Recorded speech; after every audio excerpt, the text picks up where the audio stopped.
The recognition of the Palestinian cause in the UN General Assembly culminates in 1974. The Palestinian movements, right, they take on the Vietnamese narrative, and they argue that Israel, which used to be regarded as a beset, heroic nation, right, it invites Yasser Arafat, a terrorist, to address the General Assembly and passes resolutions 3236 and 3237, which reiterate that the Palestinians have the right to self-determination. The Jews in Israel don't have that right, and grant the Palestine Liberation Organization, right, this terrorist organization, observer status at the UN. So these resolutions give more and more foundation for national liberation and terrorism. They give these forms of terrorism and guerrilla warfare more legitimacy and more legality. Now, traditional commentators insist the General Assembly statements were politics, not law.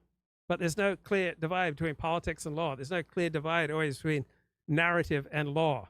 Right? Law always occurs within a context of narratives and of politics. Right? So these traditional commentators said, oh, this is the danger that democracy in the General Assembly, it can derail the lofty traditions of international law. Well, it's completely rewritten the traditions of international law. So those who assert the view of decolonized states that national liberation movements are a form of self-defense and that insurgent leaders should be so recognized